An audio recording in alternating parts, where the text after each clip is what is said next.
Na palavra de Deus está escrito: de graça recebeste, de graça dai. Ajude-nos a compartilhar o Evangelho. Dê o seu like, inscreva-se no nosso canal e ative o sininho. Obrigado. Mas há um Deus nos céus que revela os segredos. Ele revelou o que vai acontecer no fim dos dias.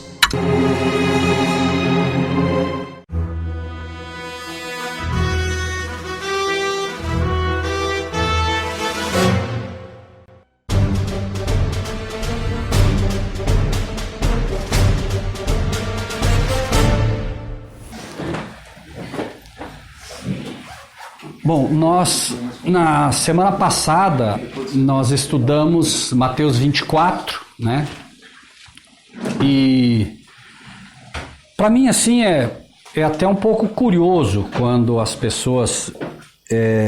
quando eu vejo, por exemplo, declarações de algumas pessoas que estão estudando agora, e recentemente uma senhora, não sei quem acompanhou, deu testemunho dizendo que ela... achava assim, de tudo que ela tinha ouvido, que Mateus 24, ela nem sabia que era uma profecia, né? Dizia, nossa, nem sabia que era uma profecia, e ficou assim fascinada com esse capítulo. De fato, Mateus 24 é o que nós podemos chamar, sem medo nenhum, de o sermão profético de Jesus, né? E quando a gente fala de profecia, infelizmente, de um modo geral, tudo que está na Bíblia, o inimigo tem trabalhado para nos confundir. Então você fala hoje para a esmagadora maioria das pessoas profecias, para eles o que é profecia? Profecia para eles é você numa igreja e a pessoa, né, dizer para você, não, olha, Deus está me dando uma revelação, você acabaram os teus tempos de pobreza, acabaram os teus tempos de dificuldade. Para eles isso é profecia. E a profecia, na verdade, não é isso. A verdadeira profecia é aquilo que Deus nos deixou através da sua palavra. E se nós observarmos, né, se você abrir a Bíblia no livro de Gênesis, Gênesis vai contar a história do ser humano no seu começo, né, a criação do homem, a entrada do pecado. E o Apocalipse vai mostrar o final da história terrestre, né, porque o ser humano... ele não foi feito, primeiro ele não foi feito para morrer. O ser humano não foi criado por Deus para morrer. Deus, quando coloca no ser humano a vida, ele colocou a vida eterna no ser humano. Então o ser humano hoje não tem a vida eterna por conta do pecado. Salário do pecado é a morte. A morte, então, é um salário do pecado. Não houvesse pecado, o ser humano não morreria. E aí Jesus, né? Ele, no livro de Mateus, no capítulo 24, que nós estamos estudando, ele vai dar o sermão profético. E é curioso, porque nunca é demais lembrar os irmãos, nunca é demais lembrar, profecia para quem é? Para quem é que Deus deu as profecias? Vocês sabem, vocês lembram? Para quem? Para que classe que Deus deu as profecias? Profeta. Para quem? Profetas. Que a Bíblia também chama de servos. Né? Apocalipse 1:1. Esse versículo tem que estar sempre muito claro na nossa mente, muito claro, né? Para quem quer estudar a história e quem quer estudar o que Deus tem deixado para o seu povo nesse tempo, né? É aquilo que temos falado sempre, verdade presente. Qual é a grande diferença do que se aprende aqui daquilo que se aprende de um modo geral? É a verdade presente.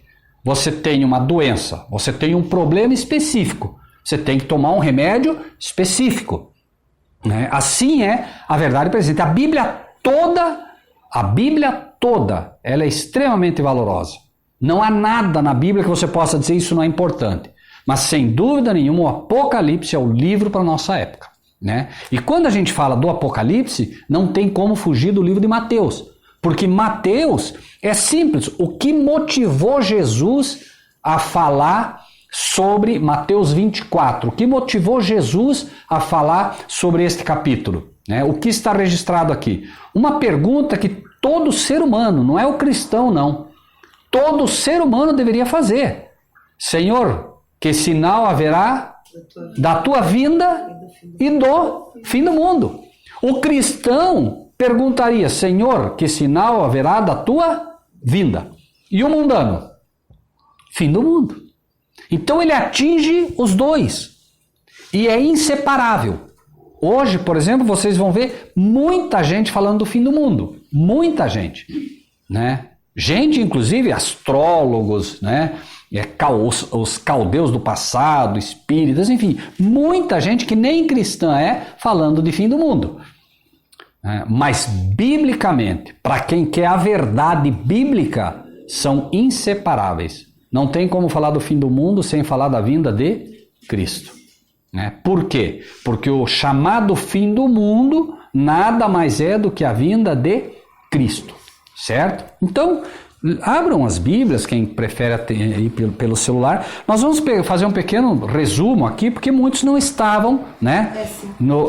Quando a gente falou sobre Mateus 24 na primeira parte. Então nós vamos fazer um resumo aqui rápido e depois a gente entra na segunda parte, tá? Então, Mateus 24, versículo 1. Quando Jesus ia saindo do templo, aproximaram-se dele os seus discípulos para lhe mostrarem a estrutura do templo. Então, começa já aqui, né? De forma muito simples. Já aqui você pode entender o tempo em que vivemos. Como Mateus 24 realmente se antecipa já para o nosso tempo, né? O quê? Porque todas as lições, né? Todas as lições da Bíblia foram resumidas de uma forma muito mais espetacular para o nosso tempo. Né? Por quê? É só olhar ao nosso redor. Né? Nunca o pecado foi tão violento. Nunca, né? Hoje você não sabe mais o que é certo e o que é errado. Não há mais limites. Né? As crianças podem fazer o que querem. Os pais têm dificuldade para ensinar os filhos. Não há mais regras. Tudo pode. O homossexualismo está crescendo de forma assustadora. O roubo, a morte, a violência, tudo, né? A corrupção. É só você olhar, por exemplo, olha a classe política hoje, que absurdo.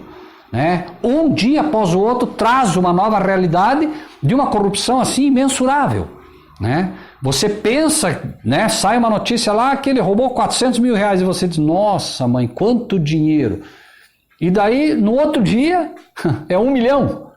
E daí no outro é 2. Ou seja, não há mais limite, né?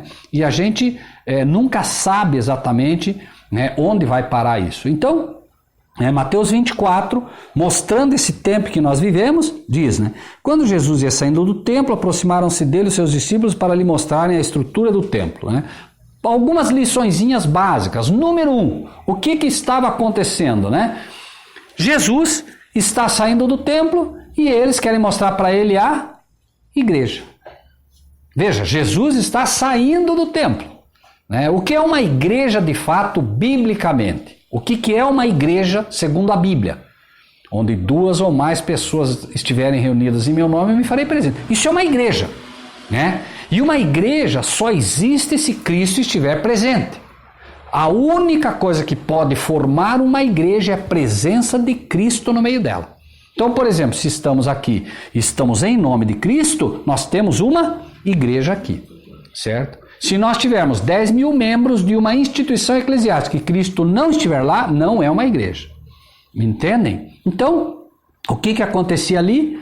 Os discípulos foram mostrar para Jesus a estrutura do templo, preocupados em mostrar a beleza do templo. Nenhuma novidade. É o que está acontecendo hoje, nós vemos isso. As pessoas estão preocupadas hoje em ter uma igreja bonita. E aí vira uma competição para ver quem faz uma igreja mais bonita, como se o templo importasse para Cristo. O templo tão somente tem que ser um local para abrigar a igreja. Isso é que tem que ser o templo. No momento em que o templo substitui essa ideia da igreja, começa o problema. Né? Aí as pessoas, como lá, valorizavam mais a instituição, mais o templo, do que o próprio Cristo, que era o fundamento dele. Né? O que é a vida eterna? A vida eterna é pertencer a uma igreja? O que é a vida eterna? Que conheçam a ti como único Deus verdadeiro, Jesus Cristo, seu Filho, qual enviaste. Muito bem. João 17,3. A vida eterna é esta, que te conheçam a ti só por único Deus verdadeiro e Jesus Cristo a quem enviaste, né? Isso é o que realmente traz a vida eterna. Se você tiver 40 anos dentro de uma instituição e não conhecer a Cristo e não conhecer a Deus, você não tem a vida eterna, não se engane. É preciso conhecer. E a igreja, que é isso, tem que ter um objetivo. Para que estamos aqui? Para conhecer o Rogério? Para conhecer a Cida? Para conhecer os irmãos? Não, para conhecer a palavra. E conhecer a palavra é conhecer a Cristo. E conhecer a Cristo é conhecer a Deus. Quem vê a mim, vê o Pai. Então, essa é a verdadeira, né, missão da igreja. E para que a igreja tem que conhecer a Deus? Para que ela possa refletir o caráter de Deus aos outros. Vocês aprendem para quê? Para guardar no coração? Eu aprendo para quê? Para guardar no coração? Não. Para que se aprende a Bíblia? Para passar para outras pessoas. Claro, de graça, recebeste, de graça dai. Esse é o objetivo. Todo verdadeiro cristão nasce como discípulo. E o que é um discípulo? Ide e fazei discípulos, levando eles para a igreja? Não, ide e fazei discípulos, ensinando o que eu vos tenho ensinado. Qual que é a nossa missão então? Levar a gente para a igreja? Não. Ensinar o que Cristo ensinou. Agora, claro, é óbvio que se você está se alimentando de Cristo, né? O Mateus ouviu, o Mateus 1 ouviu, o Mateus 2 ouviu, né? Eles agora têm no coração a semente do Evangelho. A decisão é deles se vão compartilhar ou não, né? Mas a semente está ali, né? Eles receberam para compartilhar.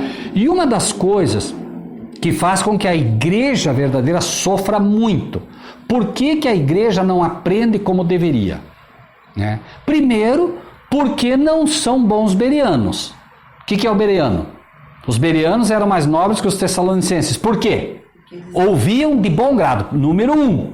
Não é para ir lá para questionar, é para ir lá para ouvir e ouvir de bom grado. Ouvir com vontade de ouvir, vontade de aprender.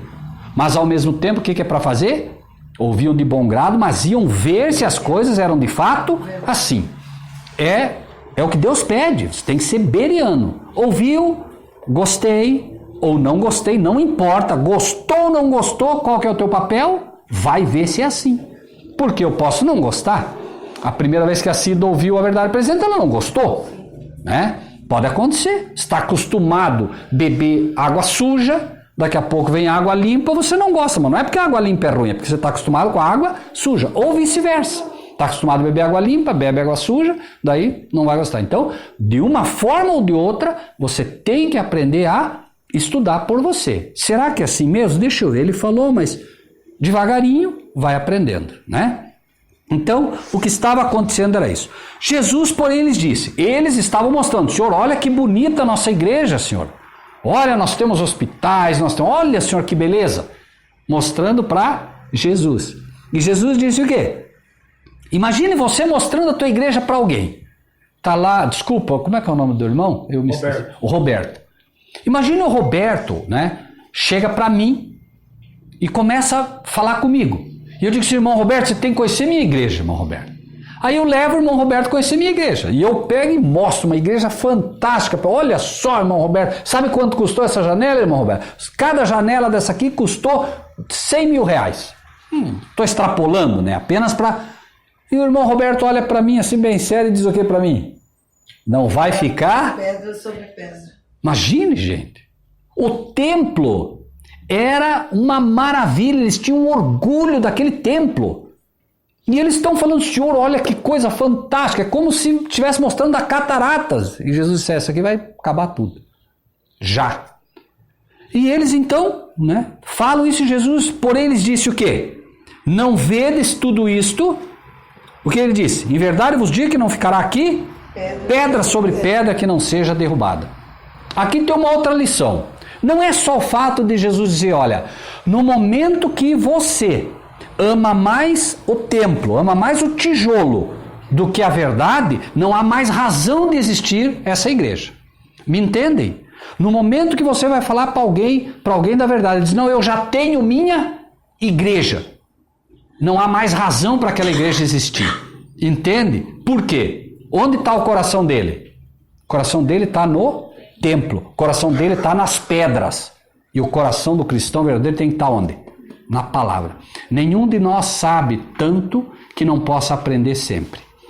Não importa quanto você sabe da Bíblia, sempre você vai ter algo para aprender. Eu me lembro de uma coisa que a Fernanda disse, se me permite, Fernanda. Eu lembrei disso agora. Eu me lembro que a Fernanda, né, e aqui a gente não... Eu me lembro que a Fernanda uma vez, me corrija se as palavras não forem exatamente as tuas, que a Fernanda disse, eu achei que sabia um pouco da Bíblia, achei que, ou muito, não sei, né? Um dia ela ouviu algo diferente, ela disse, não, eu vi que eu não sei nada, não é? É assim, com todo verdadeiro cristão, ele vai aprendendo constantemente, né? Você pode conhecer um pouquinho mais que o outro, é natural, alguém tem mais tempo, estudou um pouco mais, é normal. Mas sempre todos temos algo para aprender. Todos temos sempre algo a aprender. Por isso que a gente não pode de maneira nenhuma, não, eu tenho minha igreja. Jamais, jamais, não importa quanto a tua igreja ensina de bom, né? Não importa quanto ela te ensina de bom, sempre tem algo para se aprender. E a gente não pode ter o coração preso a uma igreja. Não pode. Pode amar uma igreja? Pode. Você pode frequentar? Pode. Mas lembre-se do que é mais importante. E invariável, e infelizmente, isso é um fato, a gente tem aprendido muito pouco nas igrejas nos dias de hoje. Muito pouco. Eu tenho contato com milhares de pessoas, né, através do Facebook, através do WhatsApp, e só o que a gente ouve. Olhem os testemunhos que estão sendo dados. Eu não pedi para ninguém dizer, olha, me fale do testemunho isso. As pessoas dão o seu testemunho normal, pelo menos eu pedi que desse o testemunho da realidade. E o que a gente ouve praticamente em todos os testemunhos, né? Com palavras diferentes, porque cada um tem a sua cultura, tem a sua experiência, mas a retórica é a mesma. O que é que se diz? Não, eu estava na igreja, mas eu me sentia vazio, eu entrava vazio, saía vazio, eu estava buscando, eu estava pedindo a Deus, eu queria a verdade, finalmente eu encontrei. E a beleza disso é que nós somos hoje em 7 administradores nos grupos de WhatsApp. 7, né? Sabe o que é mais interessante em tudo isso? Luiz Devay responde para as pessoas, eu respondo, o Rogério Elias responde, o Aquino responde. Olhem as respostas. Nós não temos conflito absolutamente nenhum. E olha que tem temas dificílimos ali. Um responde, outro responde, eu não sei o que o Luiz Devay respondeu, mas nós cremos exatamente igual. Por quê? Por que nós cremos igual? Por que será? Porque nós não aprendemos de igrejas. Nós aprendemos na Bíblia. Então eu li o que ele leu, eu estudei o que ele estudou. E os administradores hoje, pela graça, só pelo Espírito de Deus isso pode ser feito. Veja, as igrejas todas não têm a mesma Bíblia? Tem. Por que se ensina tanta coisa diferente? Porque infelizmente são doutrinas de homens que foram entrando nas igrejas. E hoje a gente precisa aprender, né, que não importa quão bela possa parecer a doutrina, se não for bíblica, não podemos arriscar. Né? O risco é muito grande, é a nossa alma em jogo. Não se trata de defender uma igreja e uma posição, trata-se de defender a verdade. E é curioso também, nos testemunhos, que as pessoas me digam, eu aprendi uma coisa agora, se não está escrito, eu não aceito. Gente, isso era algo que ninguém teria que aprender. Isso era algo que desde que a gente nasce deveria se implantar no coração da gente. Não está escrito? Fora! Qual é a nossa salvaguarda? O que é a palavra de Deus? Se Deus não falou, silêncio. Enfim, mas não é o que acontece e a gente sofre daí muito com isso, né? Então, um outro detalhe que é muito importante, irmãos, na profecia.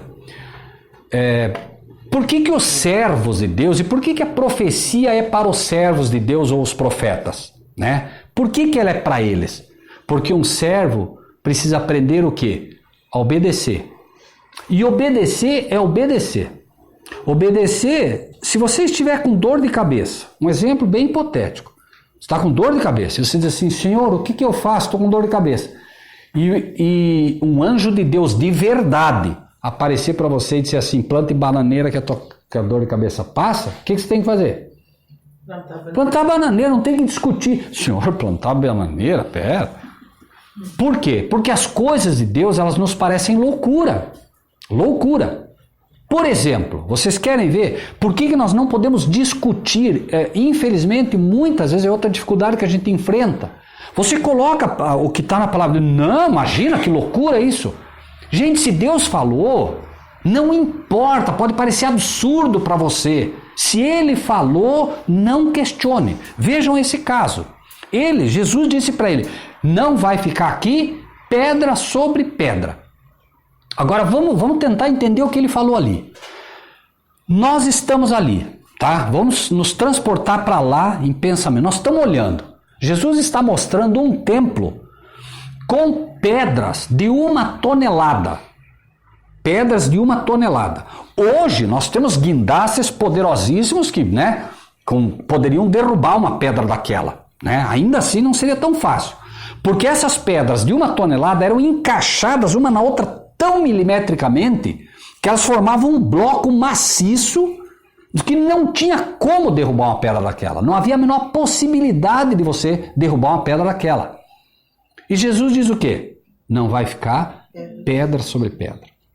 Então qualquer pessoa que dissesse o que Jesus disse seria chamado de louco. Diz, não, isso aqui, mas nunca, nada vai derrubar isso aqui. Não tem como. Então os discípulos pensaram, bom, não tem o que derrube isso. Só o fim do mundo. Outra coisa não tem.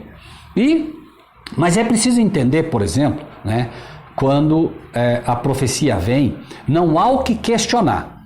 Não haveria forma de você derrubar aquilo. Só que o que aconteceu? Jesus havia dito que não ficaria pedra sobre pedra.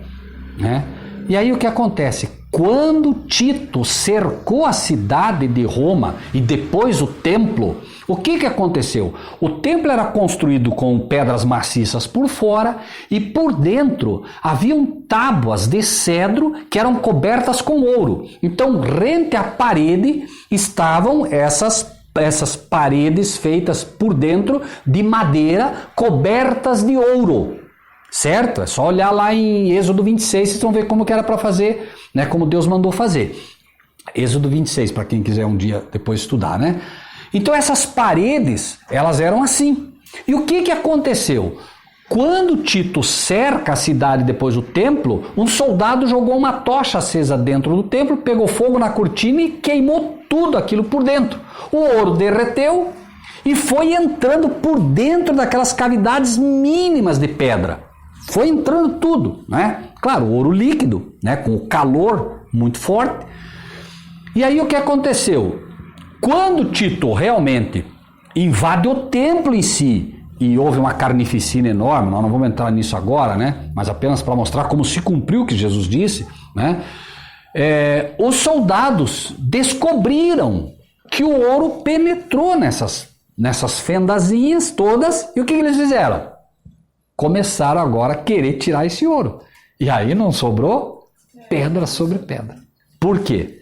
Imagine, aí você vai pegar marreta, vai bater, nem que você vá pouco a pouco, mas eles queriam o ouro, então eles foram pulverizando tudo, aquelas pedras, não sobrou nada. Veja que o templo não foi derrubado por nenhum tipo de máquina, nada. Simplesmente porque Deus falou, vai acontecer. E se ele fala, se necessário fosse, formigas iam devagarinho acabar com aquele templo. Deus falou, vai acontecer, não importa que você não consiga imaginar como. Se ele falou, por isso, existem coisas como a profecia de Apocalipse 17 que você olha, parece loucura. Mas se está escrito, está escrito. A gente não tem que imaginar, mas nunca aconteceu. Não importa se nunca aconteceu. Não importa, se Deus falou que vai acontecer, vai acontecer. Não importa. A pessoa diz assim hoje, Por exemplo, imagine que a Bíblia dissesse que vai chover canivete. Você diz, não, se ela disser, vai chover e acabou. Não importa o que você pensa. Ele falou, vai chover. Ele não disse, mas se ele tivesse dito, ia chover. E a razão é simples. Se nós, por exemplo, agora, nesse exato momento, se eu dissesse que tem uma pedra no meio aqui no meio desse soalho, se eu dissesse que tem uma pedra de 10 quilos bem ali no meio, o que vocês diriam? Não tem. Não tem, não é? Agora, se Cristo dissesse, tem uma pedra aqui. Sim. Por quê? Porque é Cristo falando. Não, mas veja bem, Jesus disse, tem uma pedra aqui. No momento que ele dissesse isso, a pedra aparecia. Isso é milagre. Quando ele dizia para alguém se curar, Quer ficar são? Quero. Levanta, toma o teu leite. Pronto, o que acontecia? Porque era pela palavra. Então, se Deus falar, se Cristo falar, não tem discussão, né? Vai acontecer, tá? Então, seguindo, versículo 3.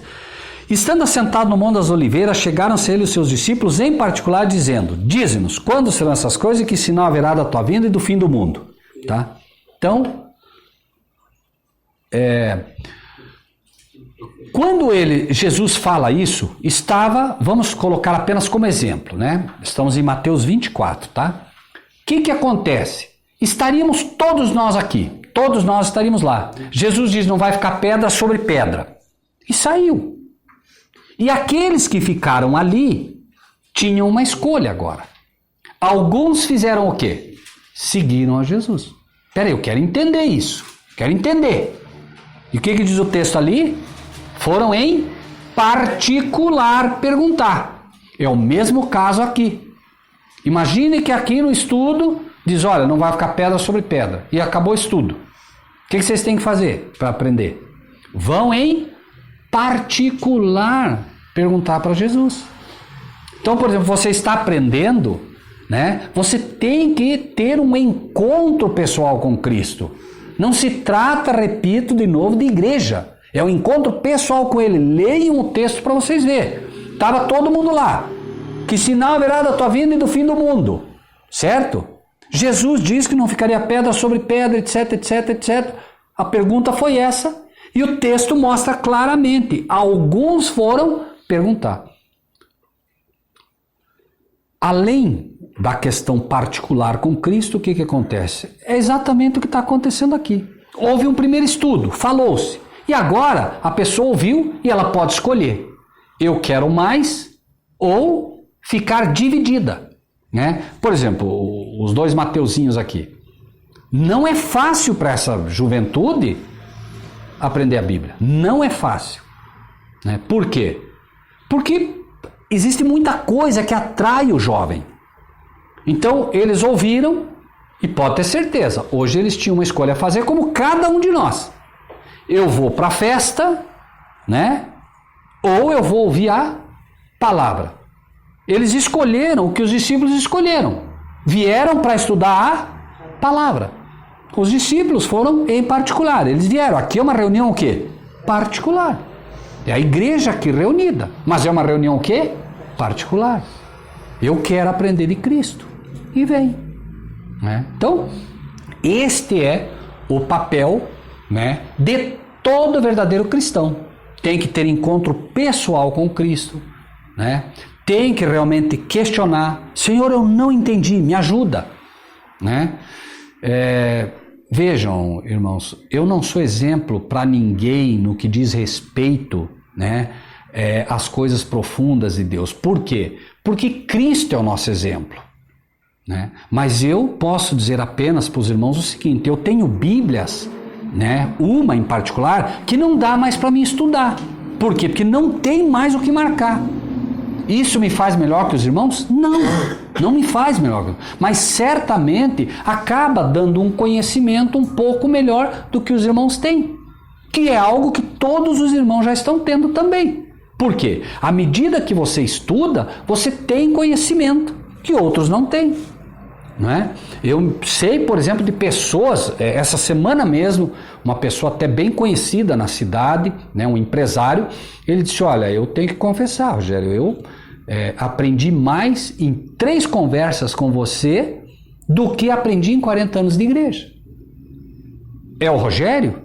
Não, não é o Rogério. O que é? É a palavra, só isso. A única diferença é a palavra. Poderia ser a Fernanda, poderia ser a irmã, poderia ser o irmão. E acreditem, vocês estão sendo preparados para isso. Estão sendo preparados para isso. Existe um texto de Romanos que vale a pena vocês lembrar também. Quem recebe um profeta na qualidade de profeta, recebe galardão de profeta. Então não está dizendo que eu sou profeta, não está dizendo que o que prega a verdade presente é profeta. Está dizendo que se vocês receberem esta palavra como palavra de um profeta, vocês recebem galardão de profeta. Então a questão não é quem o Rogério é ou quem ele não é. É como vocês recebem esta palavra.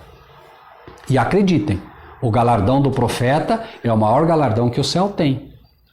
Por quê? Porque o céu né? A salvação é pela graça, pela fé, mas o galardão é pelas obras. E o profeta, justamente por conhecer mais a Bíblia, por conhecer mais a Deus, por ter uma vivência maior com Deus, ele recebe um galardão maior. Porque, claro, também vai sofrer mais, né? Esse conhecimento que a Bíblia te dá e o que você acaba ensinando vai fazer com que lá na frente você tenha mais dificuldades. Porque o diabo vai te atacar, não tenha dúvida disso, né? Mas é maravilhoso poder entender, né, como Deus prepara você para você amanhã depois poder compartilhar o que recebeu. E não se enganem, né? Vocês hoje, né, até pela verdade presente, têm um conhecimento bíblico melhor do que pessoas com 20, 30, 40 anos de igreja, né? Isso deve fazer vocês se achar melhor que alguém? De maneira nenhuma. Nós somos devedores a gregos e a bárbaros. Isso tem que estar sempre na mente. Não, eu sou devedor. Se você recebeu de graça, você tem que de graça dar também, e você é devedor a todos. Que o que você recebeu de Cristo, né? Então, diz, né, versículo 3, estando assentado no Monte das Oliveiras, chegaram a ser os seus discípulos em particular, dizendo, dize-nos, quando serão essas coisas e que sinal haverá da tua vinda do fim do mundo? Marquem isso. Qual foi a pergunta? Quando e o que mais? Serão essas coisas e quando serão essas coisas e que sinal? Quando e sinal. A resposta virá quando isso for apresentado, certo? Quando e sinal, ok? 4. Jesus respondendo disse-lhes, acautelai-vos que ninguém vos engane, porque alguns virão em meu nome, dizendo eu sou em Cristo, e enganarão alguns. Correto? Não. O que diz? Muitos virão em meu nome e enganarão a muitos. Isso também é muito importante. Muitos é quanto? Muitos. Muitos virão em meu nome.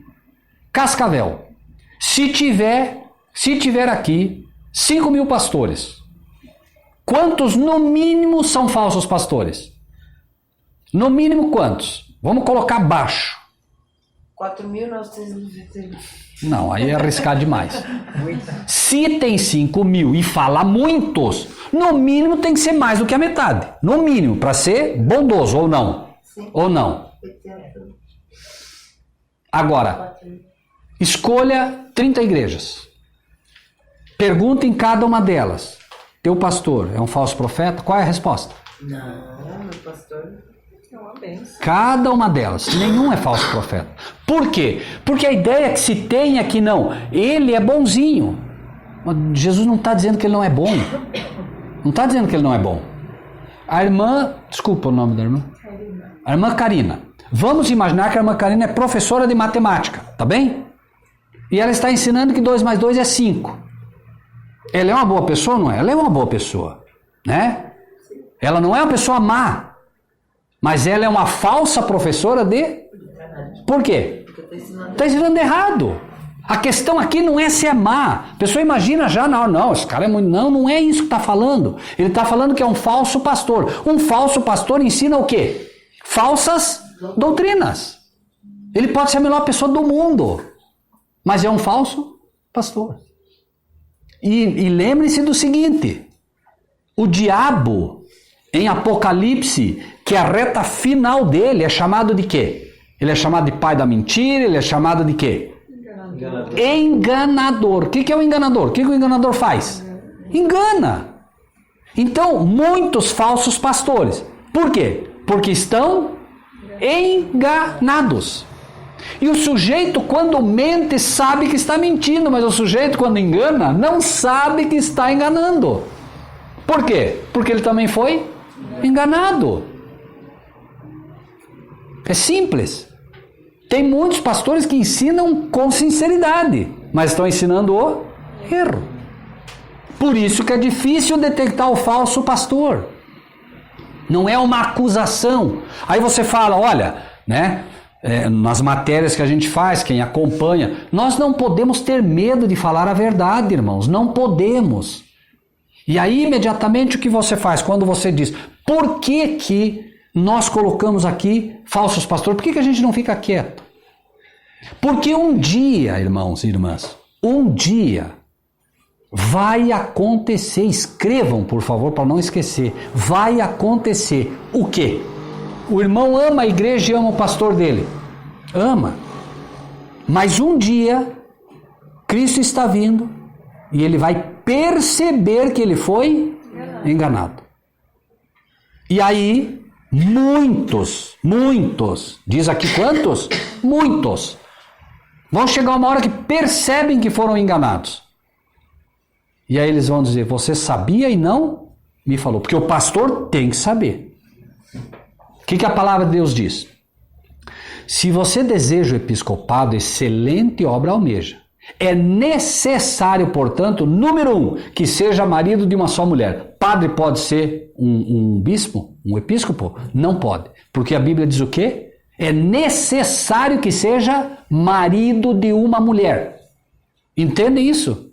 Então, já nasce errado. Tem condições de ensinar? Não tem. Por quê? Porque Deus disse, é assim. Se você quer ser um bispo, um episcopo, um pastor, você tem que ser o quê? Casado.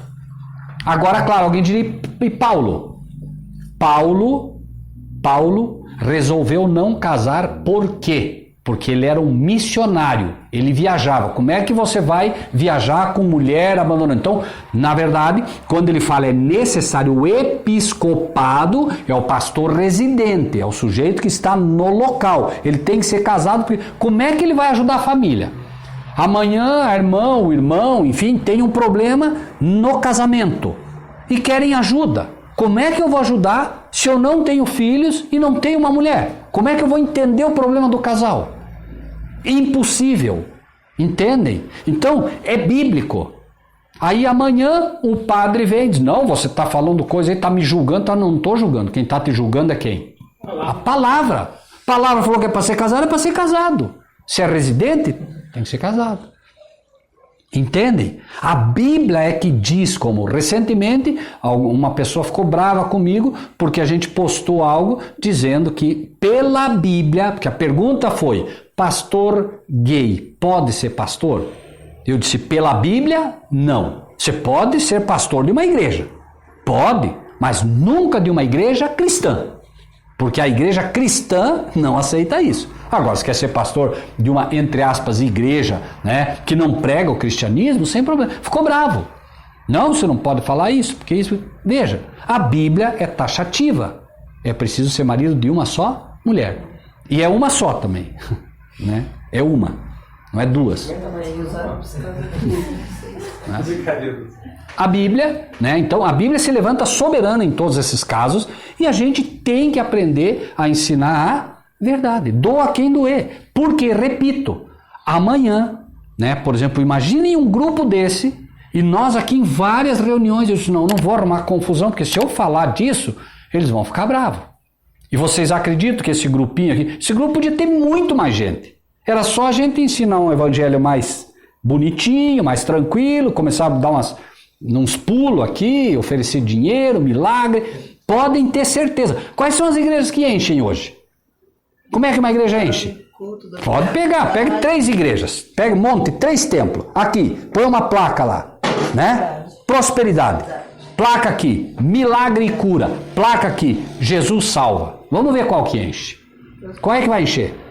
Prosperidade. Em segundo lugar, milagre. Terceiro lugar e último, a palavra. Né? Salvação é relegada ao terceiro plano. Então, é um fato. Só que o que acontece? Chegaria um momento, e vai chegar esse momento, em que esses muitos vão chegar e dizer, vocês sabiam não me falar e agora eu estou perdido. O que vocês acham que vai acontecer? A palavra de Deus fala. Jeremias, Ezequiel. Se eu disser que vem a espada e o trombeteiro tocar com a trombeta, né, o sangue dele foi livrado. Certo? Por quê? O meu papel é tocar a trombeta. É dizer. Para que vocês se preparem. Então, o sangue de nenhum de vocês está sobre mim, ou está? Não, porque o que eu aprendi, eu tenho falado. Né? Tenho falado da vinda, tal. Agora, se o pastor não fala, pode ter certeza, o sangue dele, o sangue de vocês todos está sobre ele. Eu não quero isso, gente, tá louco? Então, a gente tem que realmente ensinar a verdade, doa quem doer. E vai arrumar inimigo. Por que os profetas foram serrados, decepados, guilhotinados? Por que João Batista, perdeu a cabeça? Por que Isaías foi serrado? Por que os reformadores, Lutero, Zwinglio, Kramer, Jerônimo, queimados, torturados? Por quê? Porque falaram a verdade. Desafiaram o sistema da época, E não vai ser diferente conosco, Não vai. Então, 4. Jesus respondendo disse-lhe: acautelai-vos que ninguém vos engane, porque muitos virão em meu nome, dizendo eu sou o Cristo, enganarão muitos. Ouvireis de guerras e de rumores de guerras. Olhai, não vos... O quê? Imagine só. Tá aí o Brasil agora com esse problema com a Venezuela. Imagine que amanhã Bolsonaro dissesse assim, olha, nós proclamamos guerra contra a Venezuela. E agora começa venezuelano, o exército venezuelano atacar o Brasil, Venezuela, e começa. E nós estamos meio perto aqui, da fronteira com o Paraguai, com não sei o quê, a gente não sabe, Poderiam acontecer alguns ataques, porque, como é que você não vai se assustar com uma guerra? Imagine se fosse a guerra mundial, os Estados Unidos declaram guerra contra o Brasil, a Rússia, entende? E começam a atacar o país e começa a cair bomba. Como é que você não vai se assustar? E o que Jesus disse? Não se assustem. Por quê? Por que não é para se assustar? É necessário que isso aconteça em primeiro lugar. Necessário por quê? Para que o povo de Deus se prepare. E o que mais? Nós estamos aqui todos tranquilos. Começa a cair bomba, o que vai acontecer? É só joelho no chão. É o preparo, é necessário, misericórdia, exatamente. As pessoas que estão tranquilas agora começam a correr para Deus. Só que a diferença é a seguinte: quem está com a vasilha, com óleo, nessa hora, sabe a quem recorrer. Confia. Então a bomba está caindo e ele está ali, Senhor, proteja-nos. Se estamos num grupo assim, estudando a Bíblia, começa a cair bomba, nós vamos estudar a Bíblia. Pode até ser que dizia, gente, bom, mas estamos aqui. E aí vai prevalecer a fé de cada um, porque a fé dela não vai servir para mim. Nós temos que estar preparados, Agora, é fato, Jesus disse, não vos assusteis. Qual vai ser a diferença? Não é só acreditar nele. O que é a fé? Fé não é acreditar, fé é confiar. É confiar. Então ele disse, não se assustem. Se eu conheço bem a Cristo, eu vou fazer o quê? Eu vou confiar. Ele falou que não é para se assustar, por que eu vou me assustar? A bomba pode cair aqui, reto na minha cabeça. Se ele falou que é para confiar, se ele quiser, ele bota os anjos aqui, o anjo pega a bomba na mão e o anjo não vai fazer isso, mas se precisar o anjo engole a bomba e não acontece nada. É um anjo. Então o anjo pode pegar simplesmente a bomba, pôr o impacto nele, não vai acontecer nada com o anjo. Entende? Por isso diz, 10.000 cairão à tua direita e tu não serás abalado. Como é que cai 10.000 à tua direita e você não é abalado? Só pela proteção divina. Então quando ele diz não se assuste, ele está dizendo o quê? Eu vou te proteger. Não se assuste, eu vou te proteger.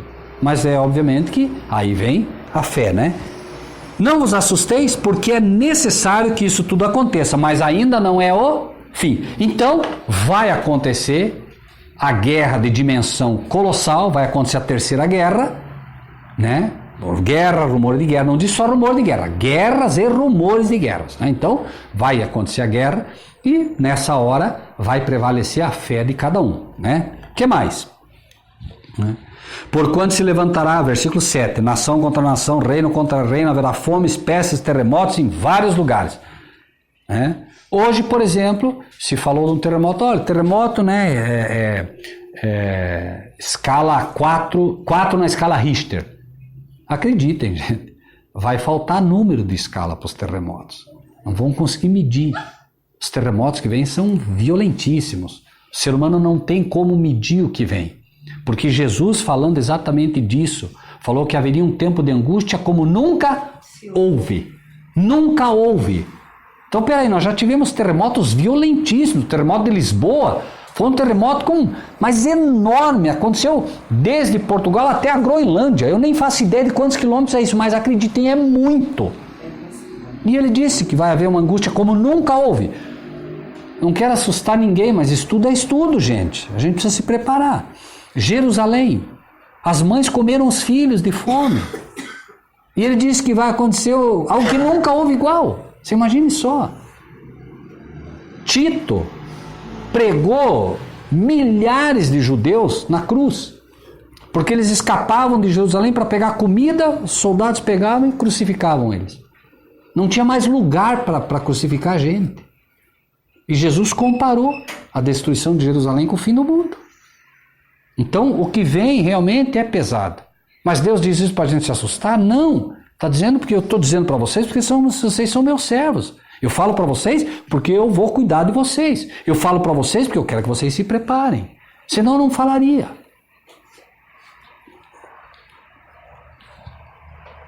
Aí, 8. Todas essas coisas são o princípio das dores. Então, vos hão de entregar para seres atormentados e matar-vos-ão. E sereis odiados de todas as gentes por causa do quê? Por que nós seremos odiados? Não, nós seremos odiados porque nós não queremos ir para a igreja. Não é nada disso. Nós seremos odiados por quê? Por causa do nome de Cristo. Quem defender o verdadeiro cristianismo vai ser objeto de ódio de todo mundo.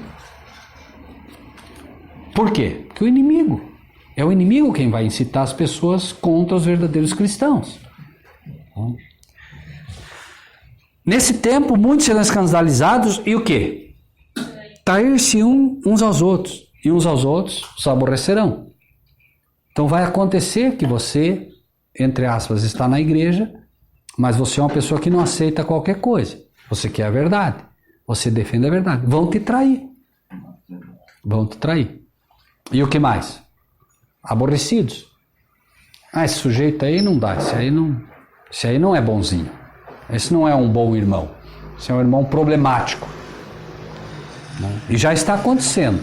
Tem muita gente sendo expulso das igrejas aí. Por quê? Porque não aceitam qualquer coisa. Eles querem o que está escrito. E daí esses importunam a igreja. Pela verdade, punir. Mas cada um que tentar defender a verdade vai ser punido. Por vezes, Essa semana eu estava falando com a minha amiga, a respeito do que nós estamos conhecendo. Ela falou para mim quem que fez essa lavagem na minha cabeça. E eu vou pagar um preço. Bom, é assim. E não se pode. E assim, a gente nem pode culpar essas pessoas. Por quê? Porque infelizmente elas são enganadas. Nós não podemos, sabe? A pessoa chega e diz assim: vocês não têm ideia do que eu já ouvi. O que eu já ouvi de pastores, vocês não fazem a menor ideia. Não, cuidado, esse é maluco, esse é fanático. Não, de jeito nenhum, esse aqui não. É assim, e vocês vão sofrer também. Mas vão sofrer por amor a Cristo. Por quê? Porque o inimigo sabe que a palavra de Deus é que tem poder para freá-lo. Então ele não vai, até onde ele puder, ele não vai deixar barato. Mas é maravilhoso você saber que entre milhões de pessoas, Deus chamou você pelo nome. Disse: filho meu, filha minha, vem aqui, eu vou te dar coisas que eu não vou dar para os outros. Então quando você ouve, por exemplo, que nem a Fernanda ouviu, quem te fez essa lavagem cerebral? Ela tem que ter paciência, tem que ter calma. A Cida também, acho que achou alguma coisa meio parecida na primeira vez, falou que também achou que estava sendo... É assim, irmãos. Não. O que vamos fazer, nessas horas, irmãos, vale a pena, porque tudo está na palavra, não tem nada que não esteja na palavra. Lembram quando Filipe foi chamar Natanael? Natanael estava embaixo da figueira, diz o texto. E Filipe chega e diz assim para ele: Natanael, achamos o Messias, Jesus de Nazaré. O que ele disse? Pode vir alguma coisa boa de Nazaré? Olha o preconceito, É o mesmo caso. Vocês saem daqui. Vamos imaginar que vocês saem daqui, gostaram do estudo por alguma razão, e vão chegar lá para o pastor: pastor, escuta, nós escutamos uma palavra lá, pastor, olha, diferente, gostamos. Eu estou usando hipoteticamente, poderia ser o contrário, Aí, aonde? Não, um grupinho lá no Butina. No Butina? Aquele bêbado? Aquele cara que bebia que... Pode vir alguma coisa boa de lá? No Butina. Por favor, Eles vão atacar assim, irmãos. Não se enganem. Vão atacar desse jeito. Sabem o que Filipe respondeu? Vocês lembram? Quem lembra o que Filipe respondeu quando ele disse assim, pode vir alguma coisa boa de Nazaré? Lembram? Bem simplesinho. Vem e vê. Vem e vê. Não botina? Vem e vê. Vem e vê, ué. Só isso. Não precisa, sabe, brigar. Não, vem e vê. Depois você pode falar, né? É assim. Veja que ele só disse, vem e vê, por você mesmo. Porque daí você está decidindo por você. Não vá pelo que os outros dizem. Certo? Não vá pelo que os outros dizem. Vem e vê. Escute, ouça e tome sua decisão. Foi o que aconteceu, eu acho que com a maioria aqui, né? O Butino ouviu, convidou a Cida, que convidou outro, o Pio convidou, e assim vai. Vem e vê, né? Bom, 10. Nesse tempo muitos serão escandalizados, trair-se uns aos outros e uns aos outros os aborrecerão. Surgirão quantos? Muitos falsos profetas, enganarão a muitos. E por se multiplicar a iniquidade, o amor de muitos esfriará. O que é isso? Quem que arrisca dizer? O que é por se multiplicar a iniquidade, o amor de muitos esfriará? O que é isso? Eles não passam a verdade, as pessoas vão descobrir, Não. Por se multiplicar a iniquidade, por se multiplicar o pecado, o amor de muitos vai esfriar. Por exemplo, os irmãos todos aqui, todos têm amor no coração pelos animaizinhos, pelos cachorrinhos, certo? Cachorro, vamos colocar. Aí vocês começam a assistir na TV. Gente, olha, tem muito cachorro na cidade, nós vamos ter que começar a matar os animaizinhos. Só que é o seguinte, nós não temos injeção letal para matar todos eles sem dor. Então nós vamos matar eles com uma marretada na cabeça. Num primeiro momento você se assusta, você não quer nem ver aquilo.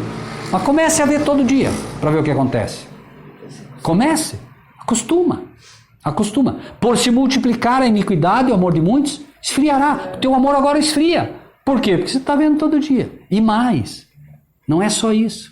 Você defende o animalzinho enquanto ele não te afeta profundamente. Mas vamos imaginar que fosse decretada a morte de todo animalzinho. E quem defender um animal vai para a cadeia. Agora vamos ver se você realmente ama os animaizinhos.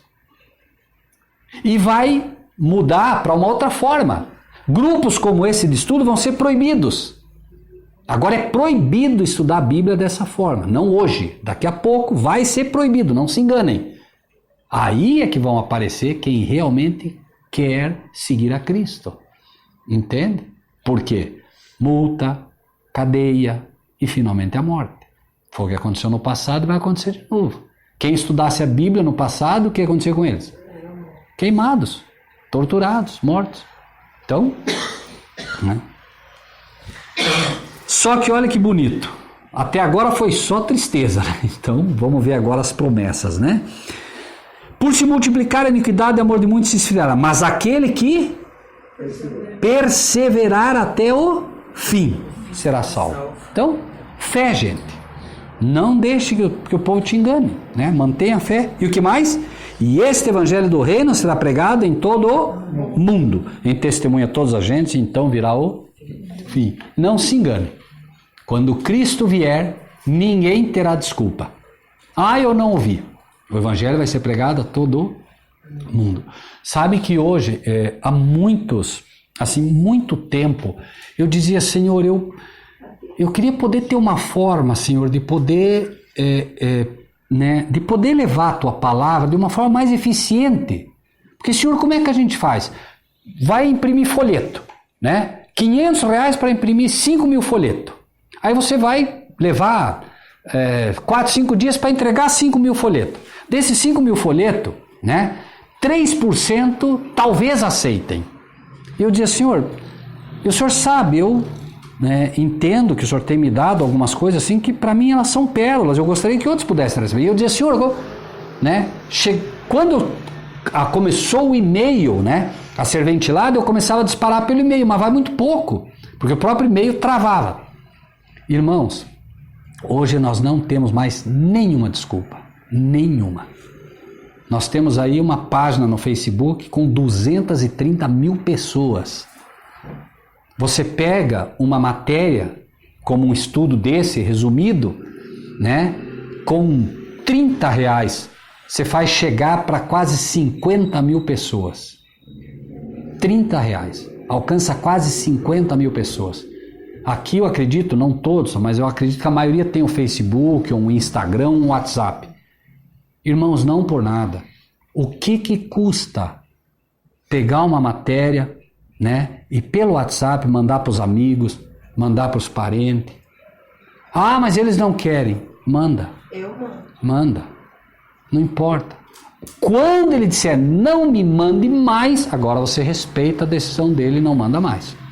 Agora, enquanto tiver um grunhidozinho só, porque é assim, né? O diabo tenta cegar as pessoas, né? Hoje, pela graça de Deus, né, nós temos 5 grupos de estudos no WhatsApp, né, cada um com mais ou menos umas 150 pessoas, eu creio.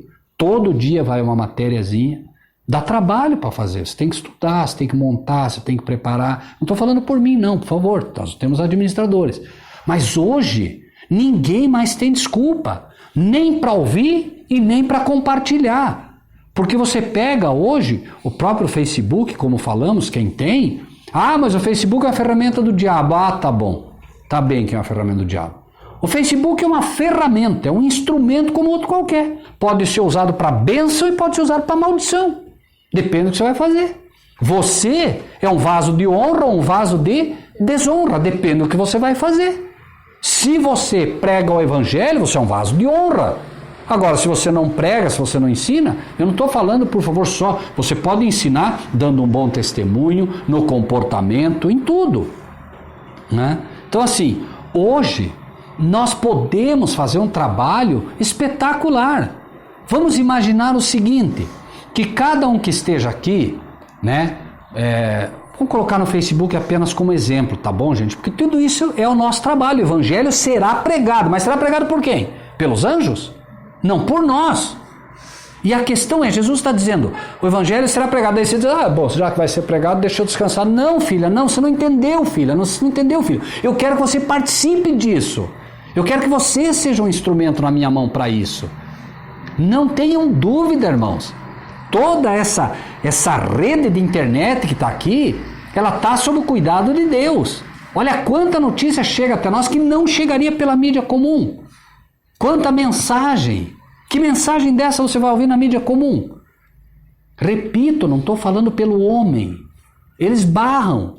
Então, hoje, né, não custa. Eu não sei quantos amigos o Fernando teria no Face ou no WhatsApp, mas eu imagino que mais do que 10. Não é? Não por nada. Você é um jovem, Fernando, né? Não estou dizendo que você deva fazer, mas assim... Mateus, perdão, Mateus, desculpe, né? Mateus, né? Não custa, sabe? Eu sei que é difícil, porque daí você vai mandar... o Mateus está virando um crentão careta. É assim mesmo, Mateus. Vão bater, mas faça o trabalhinho. Manda, não custa. Né? Você manda, Cida, Fernanda, cada um. Imagine, nós estamos aqui em quantos? 1, 2, 3, 4, 5, 6, 7, 8, 9, 10, 11, 12, 13, 14, 15, 16, 17, 18. Né? Arredondar a conta, vamos colocar 20 só para arredondar. Cada um mandando para 10. Quanto dá? Todo dia. Quanto? 2.000. Gente, se nós fizermos um trabalho... Olha quanta gente vai ser alcançada. E, sinceramente, quanto que custa? Pelo WhatsApp, você manda ali 10 minutinhos que você toma por dia, 15, que seja... Né? O Tiro me mandava mais vídeo, já deu uma acalmada. E tem outra coisa, irmãos, eu quero fazer um apelo a vocês que, assim, por favor, não me tomem como alguém que, por exemplo, a questão do dízimo e da oferta, por exemplo, tá? Eu não preciso de dízimo e oferta, eu não preciso, eu tenho meu salário. Mas, por exemplo, nós temos uma página que é uma página montada para impulsão.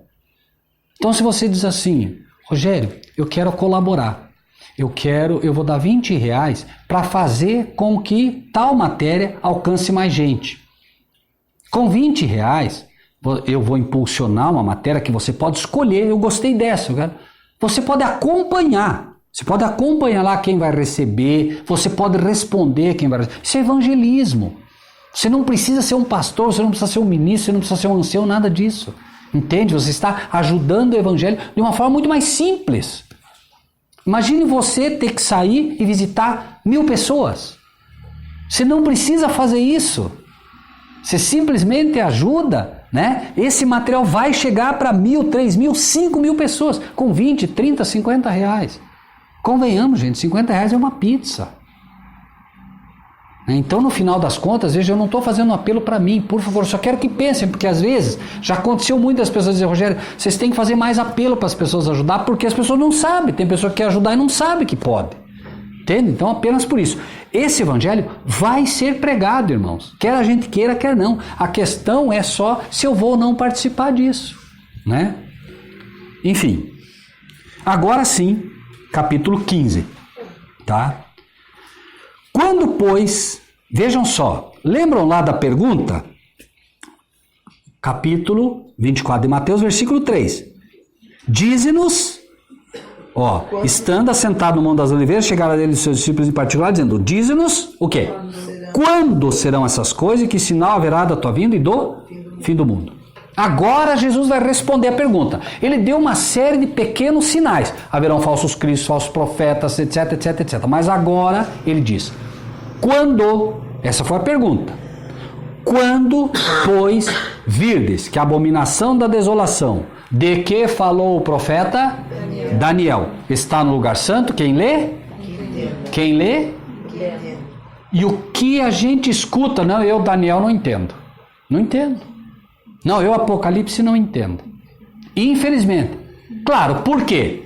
É só prestar atenção. O que Jesus disse lá? Quem lê, entenda. O diabo ouviu ou não ouviu? Ouviu. Então o que ele vai fazer? Vai fazer de tudo para você não entender. Não entender. E são raríssimas as pessoas, pastores inclusive, que conhecem alguma coisa de Daniel. Você pergunta para um pastor sobre Daniel, Daniel foi jogado na cova dos leões e o leão não comeu ele. Gente, isso é tudo bem, é real. Mas e cadê o resto? Cadê as profecias? Né? Então, que horas são agora, Déborazinha? Por favor. Vamos só mais um pouco em Daniel aqui, a gente encerra. Daniel, capítulo 12, gente.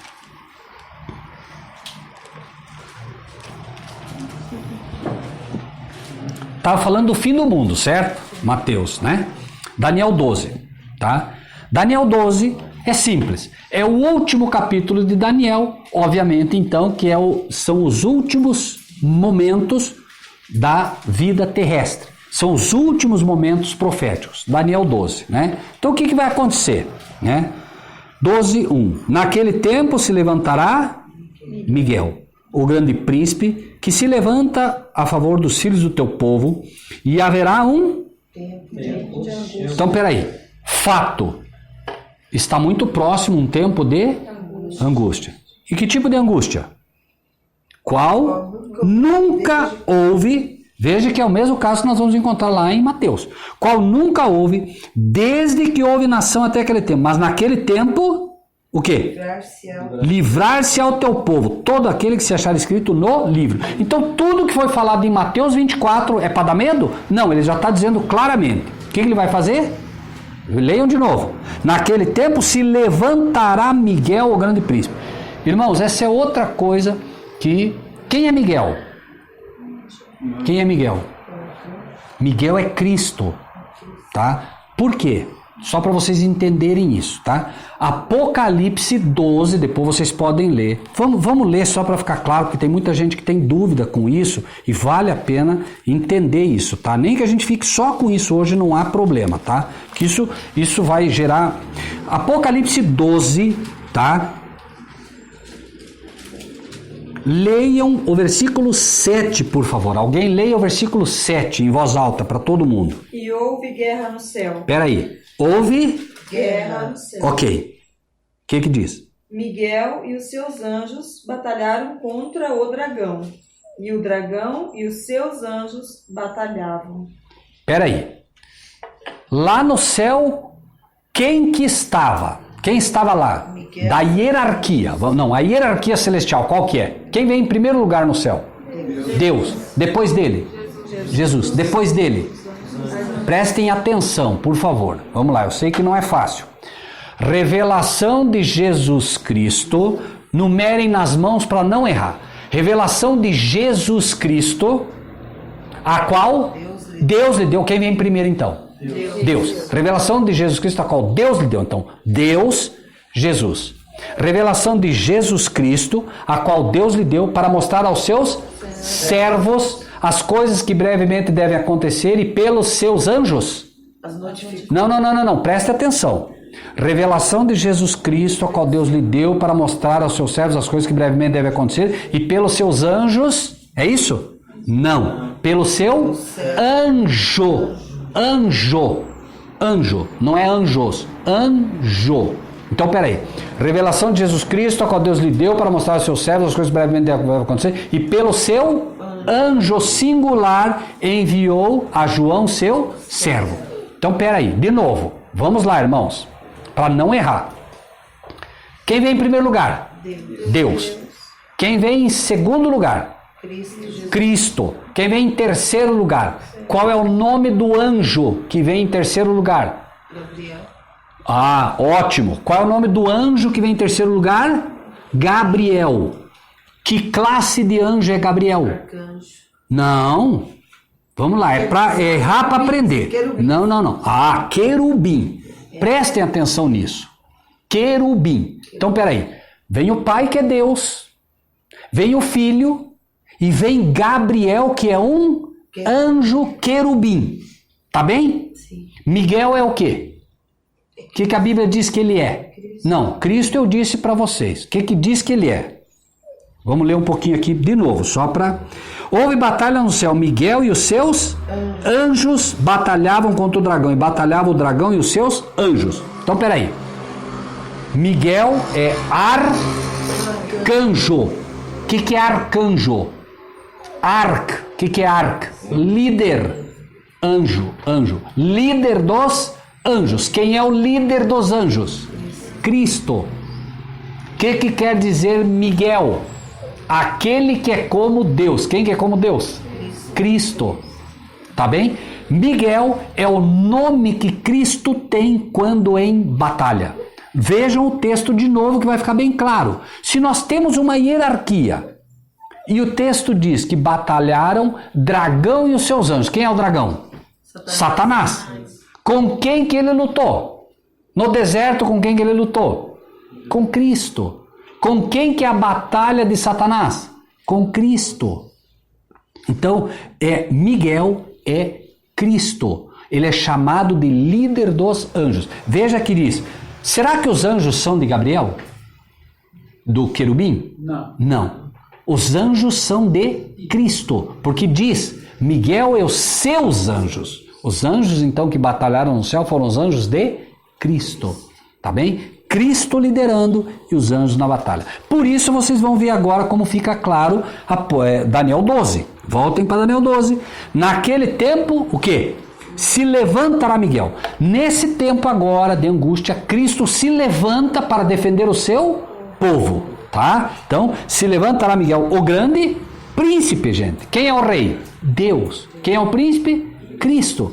Ah, mas a Bíblia diz que Cristo é rei, não diz?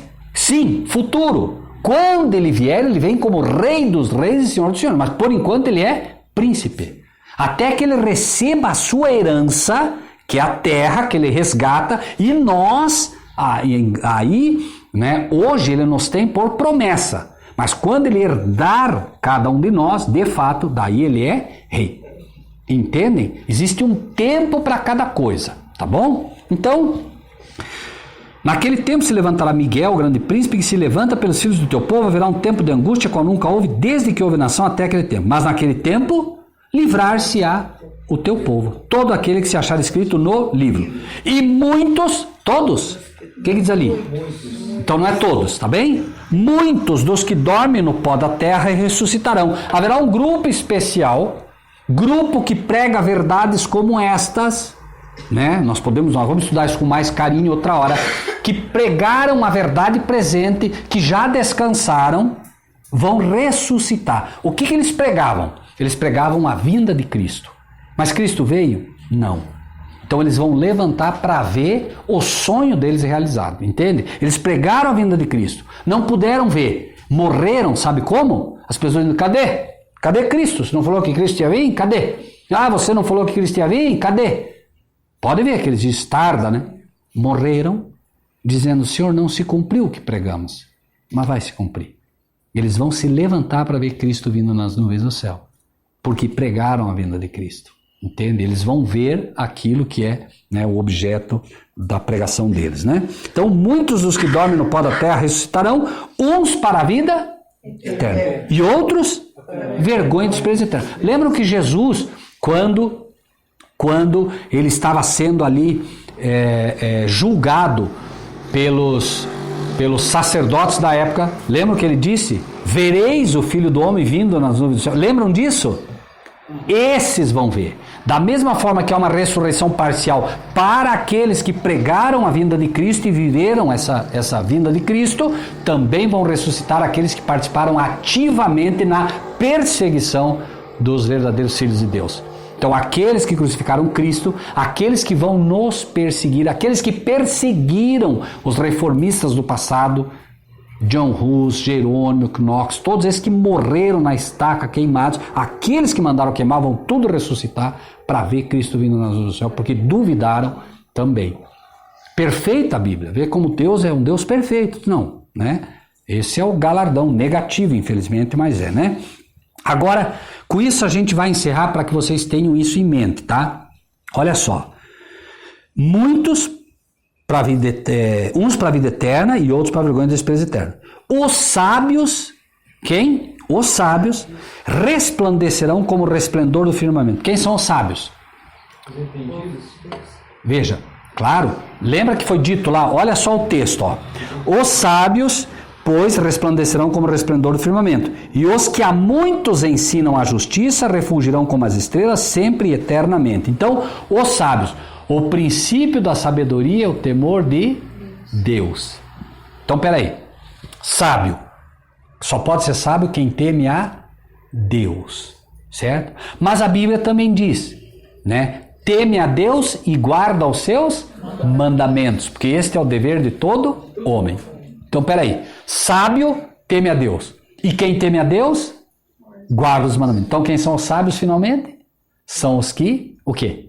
Guardam os mandamentos, certo? Porque temem a Deus também, tá? Então, veja, os sábios, os que guardam os mandamentos, então, da lei de Deus, resplandecerão como o resplendor do firmamento. E os que a muitos ensinam a justiça. Veja de novo, o que a Bíblia diz? Todos os teus mandamentos são justiça. Não tem como fugir. Aqui não está dizendo aqueles que aceitaram a Cristo. Está dizendo aqueles que ensinam as pessoas que se deve guardar os mandamentos. É isso que as igrejas estão ensinando hoje? O que as igrejas ensinam hoje? Mandamento é coisa do passado. Mas espera aí, o irmão inclusive citou. Teme a Deus e guarda os seus mandamentos, porque esse é dever de todo judeu. É isso que está escrito? Não, o que está escrito? Teme a Deus e guarda os seus mandamentos, porque isso é dever de todo homem. Então não é para o judeu, não. A Bíblia não erra, é para todo homem. Claro que a mulher está dentro do contexto. Da onde vem a mulher? Do homem, obviamente, né? Muito bem. Então, os sábios, pois, resplandecerão como o resplendor do firmamento, e os que a muitos ensinam a justiça refugirão como as estrelas sempre eternamente. Refugirão como o quê? Estrelas. O que é estrela em profecia? Anjos. Refugirão como os anjos. O que Jesus disse? Errais não conhecendo as escrituras nem o poder de Deus, porque no céu não se casam e não se dão em casamento, mas serão como os anjos de Deus. Então, aqueles que ensinam os mandamentos são vistos pelo céu como anjos. Não é que eles são anjos, são vistos como anjos. São vistos como mensageiros nas mãos de Deus. São essas estrelas. Lembre que Apocalipse vai falar que Cristo tinha na sua mão direita 7 estrelas. Quem são? Nós. Somos nós, os que ensinam a verdade presente. Estão na mão direita dele. Por que na mão direita? Por que não na esquerda? O que vocês acham? Por que na mão direita e por que não na esquerda? Porque a mão direita é do favor. Amém. Mão direita é a mão do favor. Estão sob o meu favor. Perdão, eu sou canhoto, né? Estão sob o meu favor. Mão direita. Tá? A mão esquerda, o que é? Desfavor. Né? Os bodes, a minha esquerda. E os cordeiros, a minha direita. Tá? Vocês sabiam que o ladrão na cruz que se salva é o ladrão que estava à direita? Vocês acham que a Bíblia erra em alguma coisa? Havia um do lado esquerdo e um do lado direito. Se salva o que estava do lado direito. Tudo na palavra de Deus é perfeito, gente. Aí alguém dirá, porque era... Não, simplesmente porque a providência, né, cuidou para que as coisas fossem todas certinhas, né? 4. E tu, Daniel, fecha essas palavras e sela este livro até o fim do tempo. Muitos correrão de uma parte para outra e a ciência se multiplicará. Preste atenção. Naquela época foi dito o que para Daniel? Daniel, fecha essas palavras. Daniel, você vai fechar, ninguém vai entender isso aqui. Veja bem. Daniel, fecha. Olha aqui, ó. Imagina dizer, Rogério, fecha. Fechei. Alguém vai conseguir entender alguma coisa? Não. Daniel, fecha essas palavras. O que mais? Que mais? Que mais? Fecha essas palavras e sela este livro até o fim do tempo. Pergunto, estamos estudando Daniel, estamos entendendo. Isso quer dizer o quê? Que é o fim do tempo. Que é o fim do tempo. Porque já não está mais selado. Já foi aberto. Quem que abriu o livro de Daniel? Jesus. Quando que ele abriu? Apocalipse 5 e Apocalipse 10. É só ler. Vi na mão do que estava sentado um livro, escrito por dentro e por fora. E quem é digno de abrir e de desatar os seus selos? Fechado e selado. E quem que abriu? Jesus. Nada, absolutamente nada, irmãos, deixa de estar revelado para o seu povo. Nada. Os servos têm tudo revelado. Só que não estuda. Aí lê Apocalipse, mas o que é isso aqui? O único livro selado é o livro de Daniel. Estava o livro de Daniel na mão dele, mostrando. E o que o livro de Daniel revela? O fim do mundo, não foi isso que Jesus disse? Sim. Né? Diz que sinal, verdade, eu estou vindo do fim do mundo. Quando virdes o que disse Daniel, né, da abominação da desolação, quem lê, entenda. É para entender ou não é? É. É o fim do tempo ou não é? É. Por que é o fim do tempo? Porque o livro de Daniel está aberto à nossa compreensão. Essa é a maior prova que nós temos, porque senão nós não entenderíamos.